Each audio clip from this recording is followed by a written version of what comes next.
We have some good news from the pro-freedom Europeans in Greece as they are finally free from the shackles of the European Union when it comes to being controlled by the puppet masters in Germany.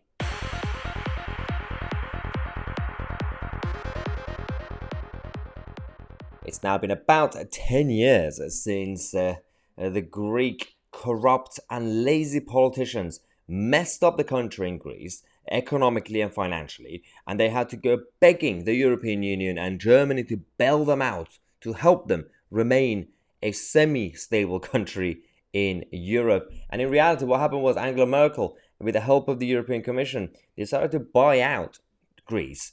And they said, well, we will bail you out. And luckily, it got to a point where even David Cameron, as Prime Minister here, said, well, we're going to have to veto this. We're not getting involved with any extra further bailout of Greece or any other Eurozone nation because it doesn't work that way. Now, one of the problems we had was that a few days ago, firstly, they celebrated the 12 years, end of 12 years of this fiscal surveillance by the European Union. And when we say European Union, we mean Germany and Angela Merkel at the time.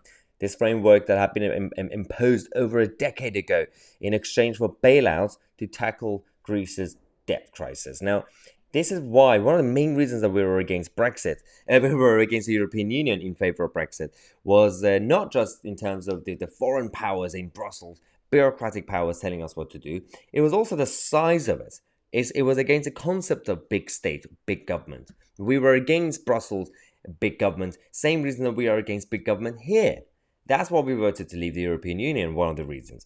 And this is a perfect example of what happens if you join the Eurozone and if you stay a member of the European Union and if you get into trouble, then they will do this to you. Now, in the next video, we're going to also tell you what's going on in Germany. They are no longer the puppet masters because they're also in a bit of trouble themselves. Now, Greece and their government came out recently to say that a 12-year cycle that brought pain to citizens now closes.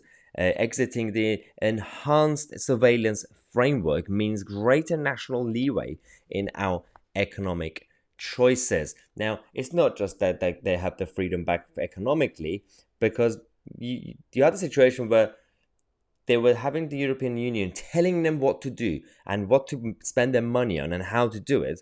And again, the main fault goes back to the Greek politicians anyway. But again, it was the European Union who were running Greece. It's not just their freedom economically, it's also from what we're hearing from Greece is that the anti-European Union sentiment is once again growing. These images that we had over the years of the Greek residents and citizens burning the European Union flag, constantly going on the streets to fight for their freedom. They shut them down for a while. They completely clamped down on those protests because clearly this is not a democratic society anymore. But in reality, now we are having the Eurosceptics in Greece rising up once again. Now that they don't owe the European Union anything anymore, they know that this is the perfect time to rise up to speak for freedom and democracy and sovereignty in Greece. Let me know your thoughts in the comment section. We're going to come back in half an hour and we're going to stay on the topic because Germany are in trouble once again, which means German recession is going to cause a Eurozone recession, which is what is happening, and it's going to cause potentially a fall of the whole of the European project in the coming years. And that's why we all should also join our anti-globalist movement, Build Back Britain. Right now, you can find the link in the description. Get your own t-shirts and merchandise immediately, and we're going to let you know about the upcoming tours as well. Subscribe to the channel. I'm Tousi, and we are the media.